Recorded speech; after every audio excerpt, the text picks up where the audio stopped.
Bonjour, mesdames et messieurs. Bienvenue à un nouvel épisode du Parlons Affaires podcast. Aujourd'hui, moi-même, Hubert Côté et Audrey Etu, on va aborder le sujet de comment acheter une entreprise, puis plus spécifiquement, comment monsieur et madame tout le monde, sans background, réussissent à acheter des entreprises. Audrey, je pense qu'on en voit beaucoup au quotidien. On en accompagne au day-to-day chez Live Capital.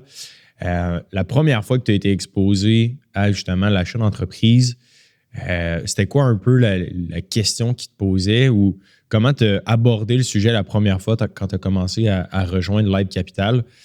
C'était quoi un peu tes appréhensions par rapport à ça? Ben, je pense qu'au début, c'est que je croyais que c'était un concept qui était hyper compliqué. Quand finalement, je pense qu'après, ben c'est sûr qu'à travailler tout le temps là-dedans, ça devient super simple.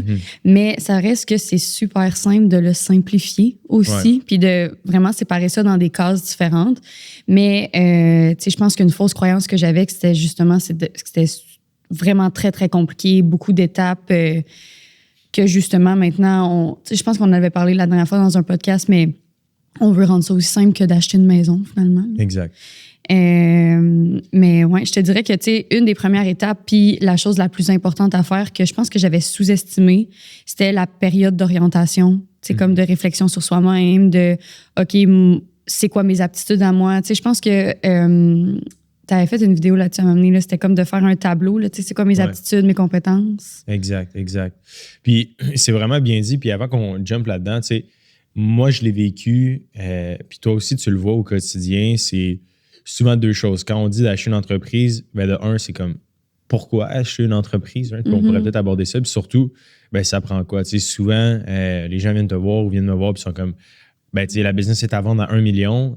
Évidemment, j'ai pas 1 million de mise de fonds. Je sais pas pourquoi, mais l'opinion publique pense que ça prend beaucoup d'argent à acheter une entreprise, mais on le sait très bien, tu sais, avec 30 000 puis 680 de score de crédit, c'est amplement suffisant pour te lancer dans l'achat d'une première entreprise. Oui, absolument. Puis tu finances 95% de toutes les transactions. Fait que ça, c'est la première chose, s'enlever de la tête que tu as besoin de beaucoup d'argent pour te lancer. Il t'en faut un peu, évidemment. Tu peux pas acheter ça sans aucun sou, en commençant du moins. Ouais. Puis l'autre chose, c'est justement la fameuse orientation. C'est quoi pour toi les best practices où les gens... tu as peut-être des histoires de personnes justement avec qui on a fait des achats d'entreprise qu'au début, ils ne savaient pas trop, puis le travail d'orientation a été fait. Tu sais, vers où on se dirige? Si moi, exemple, je suis mécanicien, puis je viens de voir Audrey et toi chez Live Capital, puis je me dis, écoute Audrey, je vais acheter une business. Comment tu m'orientes? Comment on fait pour savoir quoi acheter? Est-ce que je devrais acheter une garderie? Je devrais-tu acheter une compagnie de machines distributrices? Je devrais-tu acheter... n'importe quoi. Là. C'est ça.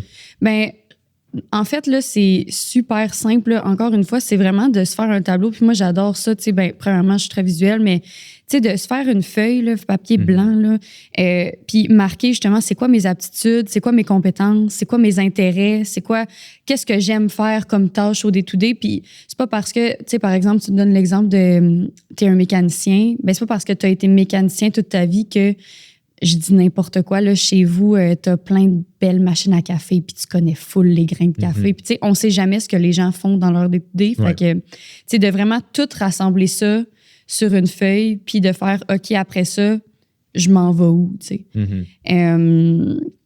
Fait que c'est un peu ça, puis c'est vraiment de rassembler ça tout ensemble, puis ça te donne un petit peu une idée de, OK, dans quel champ d'intérêt je peux me diriger dans l'entrepreneuriat, finalement. Ouais, puis tu sais, on fait beaucoup de parallèles souvent avec l'immobilier parce que ça se ressemble énormément. Puis c'est un petit peu la même chose. Quand tu achètes une maison ou un immeuble, un triplex, quadruplex, cinqplex, ben, tu vas l'acheter selon certains critères. Right? Est-ce que c'est un secteur que tu connais? Fait que est-ce que si tu connais le quartier et tu n'habites pas très loin, c'est un plus. C'est la même affaire quand tu achètes une business. Est-ce que tu es familier avec ce genre de construction-là? Si c'est le cas, tant mieux. Puis est-ce que tu peux apporter une plus-valeur? Right? Fait que tu dis, ben écoute, le triplex, je vais habiter dedans. Fait qu'en plus de ça va se payer comme tu peux travailler dans la business que tu achètes aussi. Fait que ça, c'est le fun. Puis une chose aussi que j'ai appris avec toi, c'est vraiment la notion de budget. Right? Fait qu'exemple que tu commences avec 30 000, quel genre de taille d'entreprise tu peux venir acquérir là, selon toi? Ben, si on est conservateur, un 30 000, ce que nous, on aime dire, c'est jusqu'à maximum, on va dire, un 10 de ta mise de fonds. Fait que, tu sais, puis encore là, c'est une pensée qui est conservatrice. Ouais. Donc, pour un 30 000 de mise de fonds, on aurait un 300 000 de budget à peu près. Ça, dans le fond, là, ce qu'on veut dire, là, c'est que, tu sais, justement, on a déjà parlé dans un autre podcast, mais contrairement à l'achat d'immobilier, on ne met pas 20-25 automatiquement de mise de fonds de nos poches sur une entreprise. Fait que ce 20 à 25 %-là, qui est demandé par les banques, va être séparé entre nous et le vendeur. La partie du vendeur, c'est ça qu'on appelle, excuse-moi, la balance de prix de vente. Fait que si on met, mettons, la partie du 25 % est séparée en deux, nous, on met un 10 % de ce 25 %-là. Donc, si on met 30 000, on aurait comme un 300 000.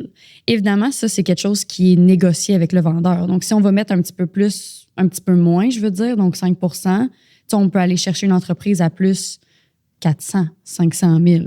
Ça dépend.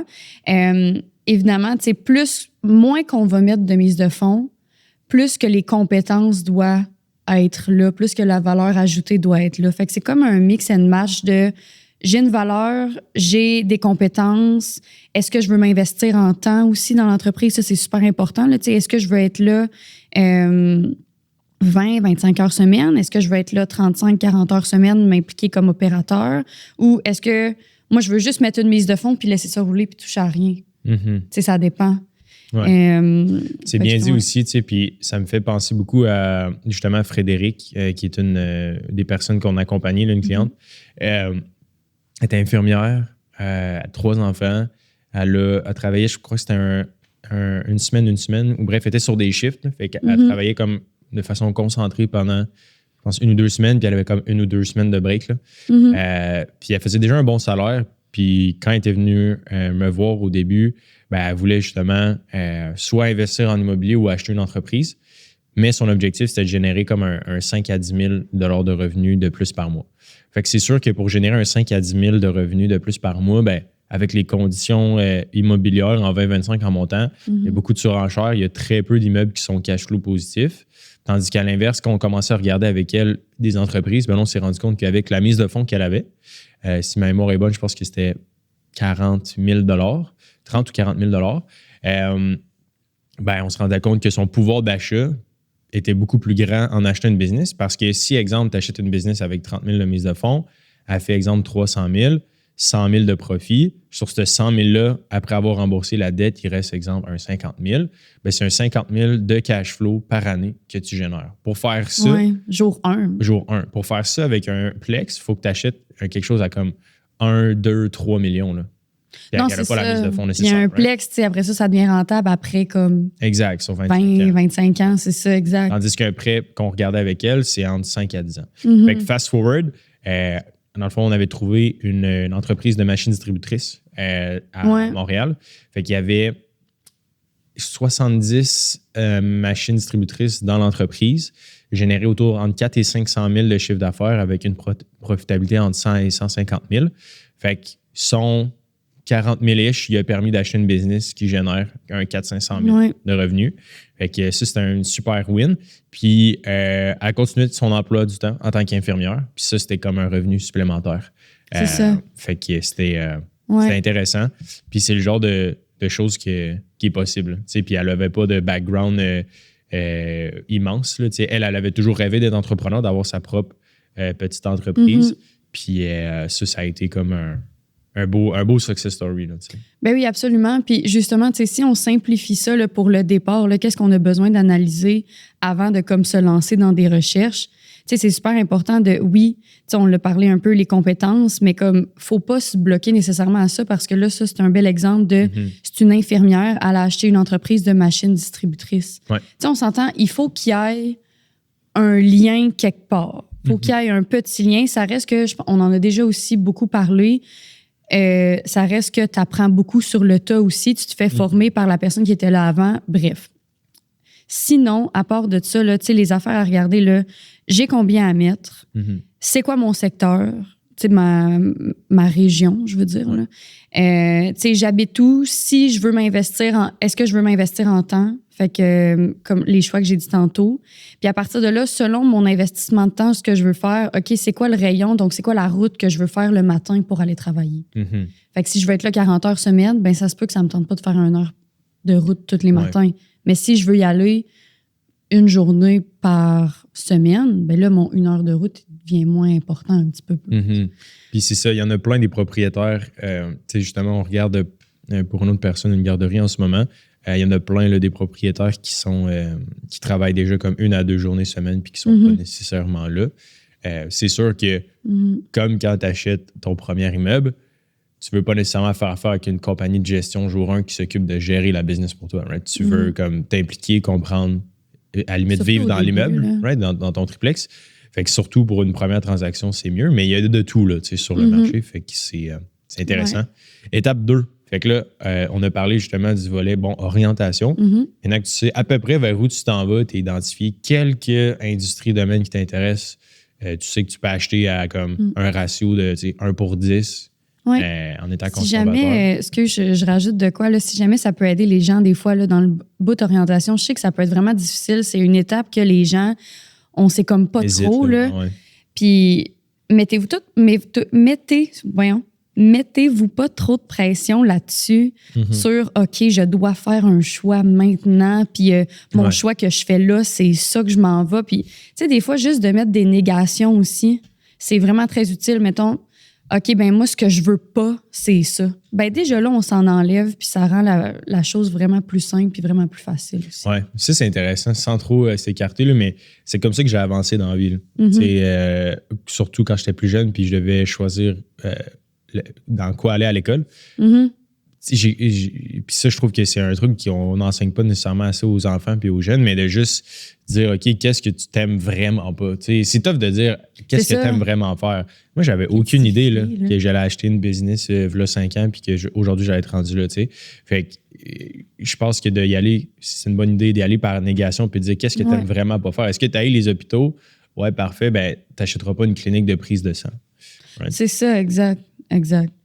Fait que oui, c'est ça. Si on revient à l'étape après, dans le fond, c'est là qu'on rentre en prospection qu'on appelle. Donc, c'est là qu'on va faire soit de la prospection qui est vers les entreprises qui sont en ligne dans le marché ou de la prospection hors marché. Donc, c'est super simple. C'est 2 chemins qui peuvent se faire en parallèle. Le premier, c'est de regarder tous les listings publics. Fait que acquisition.biz, la vitrine, monentrepriseavendre.com, il y en a plein. Sur Centris aussi. Centris, oui. Ça, là, c'est super important. Là, toutes les bâtisses commerciales, ça se cache là. Je veux dire, oui, il y a les bâtisses immobilières, mais comme il y en a vraiment beaucoup. Fait que Centris. Je sais pas si t'en as d'autres qui te viennent en tête juste là. C'est les principales. Ben, il y a aussi le CETEC. Il y a des listings là-dessus aussi. C'est vrai. Ben, il y en a des payantes là, que vous pouvez vous abonner là, aussi. Là, mais tu sais, les listings publics gratuits, c'est ceux qu'on a nommés à date à peu près. Là, c'est ceux qui se retrouvent vraiment toutes. Puis à ce moment-là, en fait, c'est super simple. Là, comme qu'on disait avec les critères du début, tu mets ta région, tu mets à peu près ton budget, tu peux mettre tes secteurs d'activité. Moi, personnellement, ce que j'aime faire, c'est mettre ta région, mets ton budget, puis check-les. Parce que des fois, justement, tu ne veux pas te limiter nécessairement juste à un secteur. Regarde les titres, puis regarde ce qui t'intéresse. Puis quand ça t'intéresse, justement, clique dessus, va voir, renseigne-toi. Tu fais comme un premier tri visuel, finalement. Puis après ça, là, tu entres en contact avec le vendeur si tu veux plus d'informations. Oui, vraiment. Puis, tu sais, ça, c'est pour les listings publics. Oui. Il y a combien de listings en ce moment? As-tu un peu de données sur si on ne trouve pas ce qu'il y a en ligne, est-ce que c'est la fin? Est-ce que ça veut dire qu'il n'y a pas vraiment d'entreprise à vendre? Non. C'est quoi les différentes façons? Non, absolument. Dans le fond, là, c'est là que souvent les gens vont changer de voie, si on veut. On va tomber en prospection qui est hors marché. Tu sais, il y a beaucoup d'entrepreneurs au Québec qui ne vont pas afficher leurs entreprises à vendre sur les sites qu'on a nommés à date parce qu'il y a tellement beaucoup de raisons à ça. Là. Tu sais, ça peut...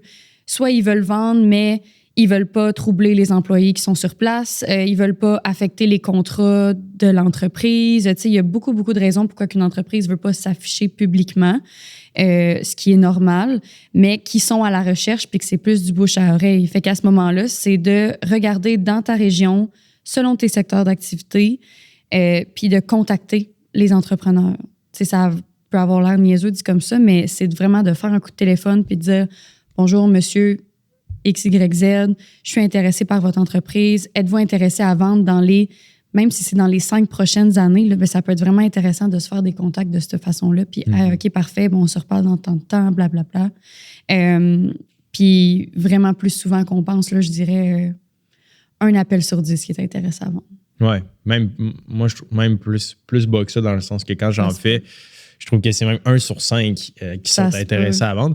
Puis, tu sais, fun fact, quand j'ai acheté ma première entreprise, qui était celle des machines distributrices, c'était... il y avait un numéro de téléphone sur la machine, je l'ai appelé, puis je l'ai acheté directement. Là. Fait que, mais je sais que ça peut faire peur, puis que ça peut... c'est intimidant, c'est normal. Faire un premier appel. C'est ça, on fait pas ça, tu sais, vraiment. Là. Exact. Puis ça, je sais que c'est comme un truc limitant pour beaucoup de gens. C'est comme de la prospection hors marché, ça prend du temps, etc. Puis c'est pour ça que je suis vraiment heureux qu'on ait enfin annoncé qu'on fait de la prospection hors marché pour les gens. Bien, absolument. Sans nécessairement tourner ça en segment publicitaire, là, mais vous pouvez aller voir sur notre site sur livecapital.com et voir en détail c'est quoi l'offre de service. Mais c'est ça. Pour revenir à la chose, fait que prospection hors marché, listings publics. Il y a des super bons deals, by the way, aussi sur les listings publics. Là, souvent, il y en a qui disent « Ah, il y a juste des restaurants, etc. » C'est pas vrai. Il faut juste fouiller puis être alerte quand il y a des nouveaux listings qui sortent, tout simplement. Oui, c'est quelque chose qui bouge vraiment vite. Oui, exact. C'est sûr qu'il faut être rapide.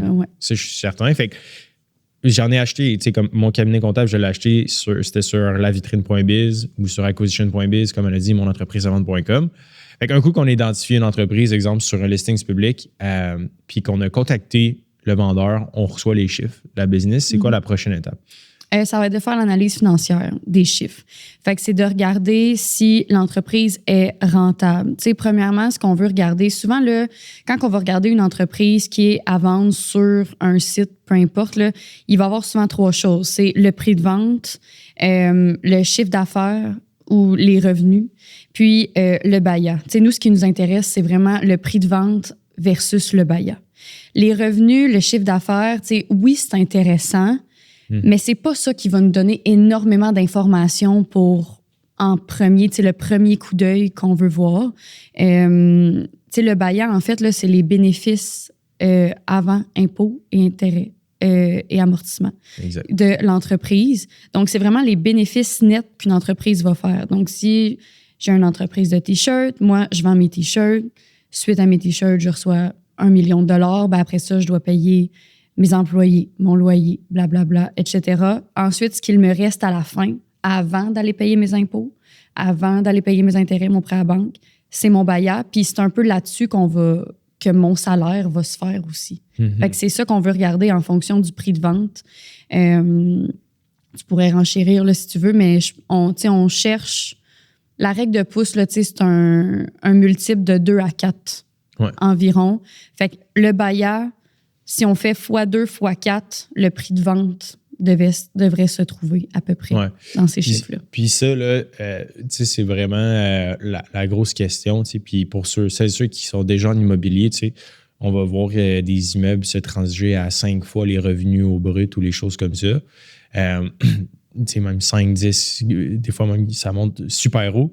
Ce qui est intéressant dans l'achat d'une entreprise, c'est entre 2 et 4 fois les revenus nets, si tu veux, entre guillemets. Fait que c'est vraiment les profits avant impôt, simplement dit.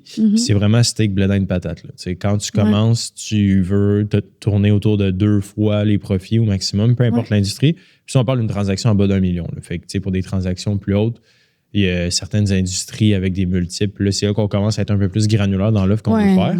Mais en général, tu te trompes très peu entre 2 à 4 fois. Fait que c'est vraiment... si tu es plus téméraire, tu vas faire une offre plus autour de 4 fois. Là, c'est ça. Il y a plusieurs facteurs qui rentrent en ligne de compte. Puis si jamais vous avez des questions, vous nous écrirez que ça va nous faire plaisir. Mais il y a plusieurs facteurs, c'est ça, qui vont influencer le fait est-ce que c'est plus vers 2, est-ce que c'est plus vers 4. Mais comme tu dis, on se trompe pas si c'est 2 à 4. Non, c'est ça. Exact. Dans ces chiffres-là.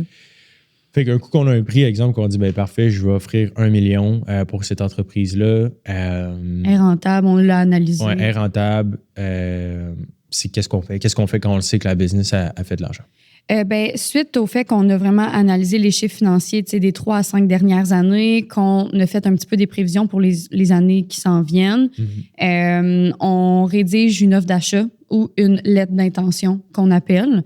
Donc, un peu, si on peut comparer peut-être à l'immobilier pour ça, là, peut-être que pour les gens, ça soit peut-être un peu plus simple, mais c'est vraiment, le mot lettre d'intention le dit beaucoup, là.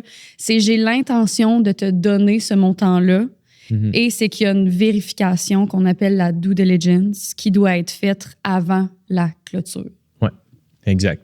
Puis, ce qui est intéressant de savoir, c'est que, bon, il existe tout plein de modèles. C'est un petit peu le Far West, contrairement, exemple, à l'immobilier où il y a l'OASIC, où c'est plus réglementé. Il y a des templates de modèles d'offres d'achat que les courtiers fournissent, etc. Et nous, dans notre cas, on en a développé à l'interne, mais tu peux en faire par ce qu'on appelle un avocat en droit des affaires. Okay? Fait que, en gros, les grandes lignes qui est compris dans l'offre d'achat, c'est la modalité du prix. Fait qu'il t'offre combien en cash, il y a combien qui va être financé par la banque, puis il y a combien en balance de prix de vente. Ça, c'est une chose. Ensuite de ça, on va dire on achète quoi essentiellement, puis à qui on l'achète. Fait qu'on vient détailler ça dans l'offre.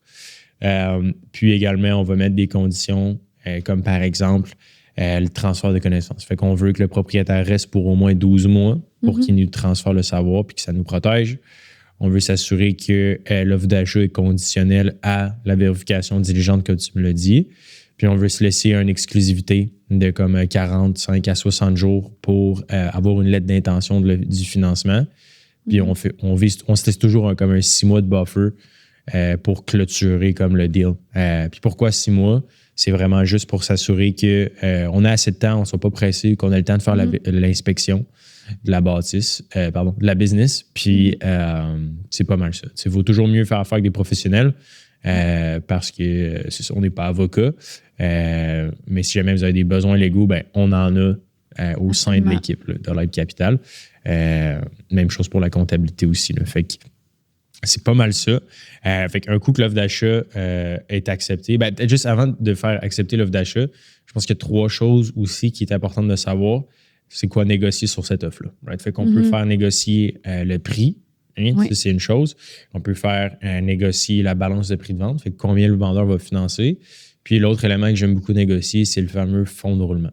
Right? Fait que le fonds de roulement, c'est quoi? C'est quelle quantité d'argent, puis d'inventaire, puis de compte à recevoir est dans l'entreprise au moment de la transaction. Fait que si, exemple, tu achètes un café, il va dire, parfait, je te donne un fonds de roulement de 50 000. Sur ce 50 000-là, tu as 10 000 $ dans la petite caisse à l'entrée. Tu as 30 000 de grains de café, exemple. Puis tu as un autre 10-20 000 de compte à recevoir, exemple, d'un client. Fait que ça, c'est ça. Souvent, le prix, c'est un peu plus difficile à venir négocier.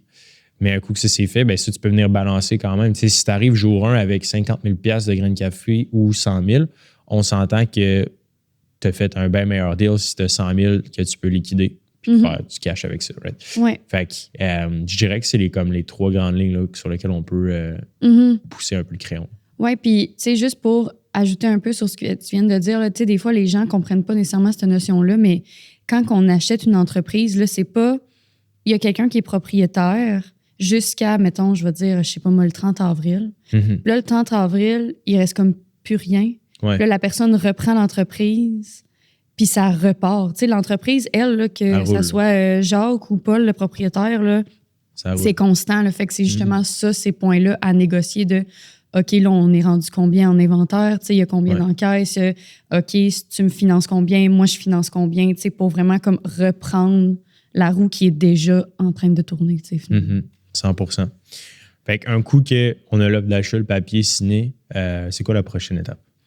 Ça serait d'aller au financement. Selon les étapes aussi, il y en a qui ne passent pas par là. Ça, je te dirais que 95% vont, 90% vont au financement. Là, tout dépend des moyens financiers de la personne, en fait. Là. Ouais. Sauf si c'est une entente soit cash que moi, je suis capable de vraiment aller payer le montant total de la transaction ou le vendeur me finance le montant total de la transaction. Mais sinon, je te dirais que ça serait comme d'aller au financement. Tu sais, c'est quoi les grosses étapes importantes du financement selon toi? Il y a toutes les grandes banques font du financement. Fait que ça, c'est important de le savoir. Souvent, les gens pensent que c'est obscur, qu'on fait affaire avec des prêteurs privés ou du dark magic pour obtenir l'argent pour acheter une business. Toutes les grandes banques que vous connaissez font du financement pour l'achat d'une entreprise. Okay? Fait que Desjardins, RBC, Banque nationale, toutes les banques à charte en font. Puis essentiellement, le best, c'est d'aller présenter son offre d'achat avec son plan d'affaires, les papiers de la business, fait que les chiffres, les états financiers, ses prévisions, puis son bilan personnel, essentiellement, comme on va faire pour aller chercher une hypothèque pour l'achat d'une maison. Puis, auprès des banques, ben, eux, ils vont nous faire une offre. Okay? Fait qu'ils vont dire, ben, parfait, tu as une offre d'achat de 1 million pour l'achat du garage à Audrey. Ben, pour ce faire, voici ce que je t'offre. Fait que là, souvent, ils vont dire, ben, écoute, je suis prêt à financer 85 du million à 5 de taux d'intérêt sur 10 ans. En échange de ça, je veux que tu mettes 5 de mise de fonds et que le vendeur finance un 5 également. Contrairement à l'immobilier, la balance de prix de vente est excessivement bien vue. Je sais qu'en immobilier, les balances de prix de vente, les banques n'aiment pas ça parce que ça peut créer des enjeux. Dans l'achat d'entreprise, 99 des deals, c'est obligatoire, c'est mandatoire. Les banques veulent une balance de prix de vente. Pourquoi? Parce que eux, ça les protège, ils prennent moins de risques, puis également, ils s'assurent que le vendeur transfère les clés de la business. Ce qu'on veut dire par là, les clés, c'est les connaissances. Il y a certaines choses, procédés qui est dans sa tête. Fait qu'on veut s'assurer qu'il reste là pour te donner tout ce qui a besoin d'être donné pour s'assurer que la business roule. Simple as that. Right? Puis ça reste que aussi, tu sais, oui, c'est des procédures et tout ça, et tu sais, on dit comme les banques, le vendeur, mais ça reste qu'au final, là, à la table, tu sais, je vois beaucoup ça comme ça, puis quand je l'explique comme ça, les gens, je pense qu'ils apprécient, là, mais tu sais, moi, mettons, tu as un triangle, tu sais, comme, ça reste qu'on est quand même 3 humains, même s'il y a quelqu'un qui a un titre de banquier et l'autre un titre de vendeur et l'autre titre d'achat, c'est quand même 3 humains. Puis si la personne qui est le banquier clôture un peu la transaction entre les deux, puis que moi, lui, il me donne de l'argent pour me prouver qu'il veut passer les clés à l'autre, bien, ça me rend vraiment en confiance. Puis sur mon papier, c'est sûr que sur le taux de risque puis les taux d'intérêt que je vais devoir écrire, bien, ça me rassure vraiment. Fait que c'est super important. Là. Puis tu sais, en termes de taux d'intérêt, durée du prêt, je vais vous donner les grandes lignes. Là, puis encore une fois, ça varie parce que c'est toujours le taux de base plus prime. OK. En ce moment, on est au mois d'août 2025. Fait que ça varie tout dépendant de quand est-ce que vous l'écoutez. Mais tu sais, l'achat d'une entreprise, le financement va se faire entre comme 5 et 10 ans. OK, c'est pas sur 25 ans. Puis en général, le taux d'intérêt va être entre comme 5 et 12. OK? Fait que pourquoi 5 versus 12? C'est souvent le secteur. Fait que quand j'ai acheté mon cabinet comptable, ils l'ont financé sur 10 ans avec comme 5,5 de taux d'intérêt. Ouais. C'est une transaction autour de 1,3 ou 1,5 million, là, si ma mémoire est bonne. À l'inverse, le café, qui était vraiment une plus petite transaction, autour de entre 100 et 200 000, si ma mémoire est bonne, dans cette transaction-là, le taux d'intérêt était comme de 11 pourquoi 11 Parce que domaine de la restauration, domaine où il y a un niveau de difficulté plus élevé. Right? Puis le prêt était entre 5 et 7 ans. À l'inverse, cabinet comptable, pourquoi est-ce que le taux est si bas? Entreprise avec des revenus récurrents, boring, ça fonctionne. C'est rare qu'un cabinet comptable fait faillite. On va se le dire. Absolument. Fait que tant aussi longtemps qu'il y aura des taxes à payer, ben, les cabinets comptables ne manqueront pas de business. Should be fine. Right? Ouais. Puis quelque chose que ça vient de me faire penser, là, super important, là, tu sais, depuis tantôt, on parle, OK, orientation, prospection, rencontre avec le vendeur, tu sais, les prix, tout ça. Tout ça, là, c'est vraiment sur le prix de l'entreprise. Fait que si, là, mettons, là, ton cabinet comptable, là, tu sais, je me souviens plus spécifiquement, là, mais ton cabinet comptable, l'entreprise a un certain prix, mais est-ce qu'il y avait une bâtisse reliée à ça? Non, c'est ça. Nous, on a pris la décision, on pouvait acheter la bâtisse, mais dans le contexte d'un achat d'une entreprise, tu peux soit acheter la bâtisse quand c'est dans le deal ou pas. Nous, pourquoi on le fait, c'est que ça générait plus de cash flow juste en payant un loyer propriétaire. Parfait. Fait que, tu sais, rendu là, ça, c'est du cas par cas pour tout le monde. Mais, tu sais, juste rappeler aux gens aussi que c'est super important. Quand vous, mettons, même au départ, là, on se fixe un budget, là, comme qu'on dit. Si on se fixe un budget de 1,5 million, par exemple, mais qu'on voit une entreprise qui est affichée à 3 millions, mais quand on cherche, là, ça dit, mais il y a la bâtisse à 1,5. Bien, on est correct. Parce que nous, là, notre budget, puis le financement, puis tout ça, c'est sur le prix de l'entreprise. Tu sais, la bâtisse, en ce moment, on parle d'une procédure de 5 à 10 ans. C'est vraiment sur le prix de l'entreprise et pas sur le prix de l'immobilier. S'il y a de l'immobilier, c'est un prêt immobilier à part. Oui, 100%. Puis ça me fait beaucoup penser à Annick, une personne qu'on a accompagnée dans le programme qui, justement, a acheté une entreprise comme... je pense que c'était 2 fois moins cher que le prix affiché initial. Tu sais. Ça revient à oui, bon, est-ce que c'est dans l'immobilier ou pas? Mais c'est une autre chose super intéressante, je trouve qu'on ne parle pas assez, mais laissez-vous pas intimider par le prix demandé. Tu sais, même si tu regardes le prix et tu dis hey, c'est à 5, 6, 7 fois les profits, ça ne fait aucun sens. Checker si c'est dans l'immobilier, mais de 2 aussi, laissez-vous pas berner par ça. Là, tu sais, je veux dire, comme dans toute négociation.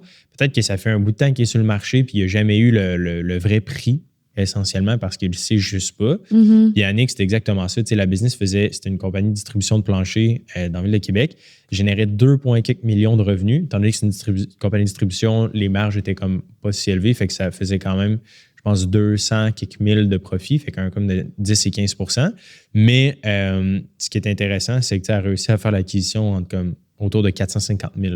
Fait que, laissez-vous pas avoir par les revenus, laissez-vous pas avoir par le prix demandé initial qui était comme de 1,4 million. Non, finalement, la transaction s'est clôturée à comme 450 000. Là, puis je l'ai vu, puis encore à ce jour, ça va super bien. Puis on va aller faire un tour d'ailleurs bientôt avec. Mais laissez-vous pas avoir par ça. Puis dites-vous que la banque va vous faire une offre en conséquence. T'sais, dans le cas de Annick, ce qui est intéressant, c'est que la mise de fonds était vraiment petite parce que tous les revenus générés puis la rentabilité, on était plus autour de 2 fois le BAYA, ça faisait full de sens. Fait que la banque a été généreuse dans ces conditions parce que c'est un super bon deal. À l'inverse, si la banque vous demande 1 million de mise de fonds, dites-vous que vous payez probablement trop cher. Si vous devez mettre 20-30 % de mise de fonds, il y a un problème à quelque part dans le deal, vous payez juste trop. Oui, mais tu sais, c'est que je pense juste aussi que, tu sais, pour clore ce sujet-là, là, c'est pas vraiment inné au Québec d'aller comme négocier. Mettons l'immobilier, là, c'est surtout en ce moment, l'inflation, les maisons sont vendues cher, on veut pas, tout est en surenchère, jamais que tu t'en vas au dépanneur, puis c'est pas inné ici là, de faire je négocie mes petites affaires, on fait pas ça, mais dans l'entrepreneuriat, c'est vraiment ça, puis il faut le faire, parce que sinon, c'est sûr qu'on paye trop cher, en fait. Là. Exact. Puis encore une fois, ça revient un peu à... c'est ça, du cas par cas. Puis l'étape suivante, juste pour clôturer là-dessus, c'est tu reçois toutes les offres des banques. Puis basé là-dessus, tu vas prendre celui avec le meilleur taux d'intérêt, la moins de mise de fonds possible, puis les conditions les plus flexibles. Fait que le moins de caution, le moins de garantie possible.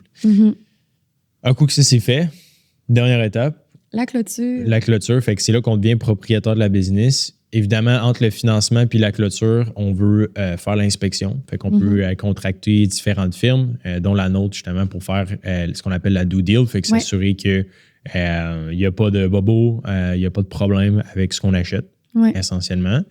Puis, un coup que l'inspection est faite, que ça fait du sens, là, on devient finalement propriétaire. Fait que des fois, on passe chez le notaire, des fois, on le fait faire avec un avocat. La clôture de la transaction, ça va dépendre. Et puis, un coup qu'on a les clés, on commence à cash flow. C'est ça. La transition embarque, puis on apprend à apprendre, finalement, là, avec la nouvelle... Puis, tu sais, ça aussi, je pense que c'est certainement des fois une peur de comme, hey, j'ai jamais géré de business. C'est la même chose qu'une personne qui n'a jamais géré d'immeuble quand tu achètes ta première propriété immobilière. Right? Fait que tu apprends, il y a plein de propriétaires d'entreprises qui font des millions, qui n'ont pas de secondaire 5. Je pense pas que c'est une question de IQ ou d'intelligence. C'est plus une question d'avoir courage en ses moyens puis d'être capable d'y croire, là, honnêtement. Oui, absolument. Puis tu sais, ça reste de la logique. Là. On s'entend qu'on ne va pas dans les extrêmes. Là. Je veux dire, je suis pas dentiste, je peux pas, malheureusement, m'acheter un cabinet dentaire. Je veux dire, il y a des limites à quelque part, mais est-ce que je peux aller dans des domaines que je connais pas parce que je suis prête à apprendre demain matin? Absolument. N'importe qui peut le faire. Là. 100%. Puis Annick, Elle avait un rôle plus administratif là, dans la business pour laquelle elle travaillait avant. Là. Fait que, c'était pas. Oui, elle avait déjà travaillé pour une compagnie de distribution de planchers, mais elle n'avait jamais été propriétaire d'entreprise. Là, non, c'est ça, absolument. Ben, ça s'apprend, puis la transition est là pour ça. Absolument. Écoute, merci beaucoup, Audrey, d'avoir été là aujourd'hui. Pour celles et ceux qui ont aimé l'épisode, je vous invite à aller voir notre chaîne YouTube où on met des vidéos puis des ressources plus instructives spécifiquement sur l'achat d'entreprise. Donc, si ça vous intéresse, allez jeter un coup d'œil. Oui. Également, vous pouvez aller voir les notes de l'épisode là, sur Apple Podcasts puis Spotify pour différentes ressources également pour vous aider dans l'achat d'entreprise. Sur ce, je vous remercie beaucoup pour avoir été avec nous et on se dit à la semaine prochaine. Bye!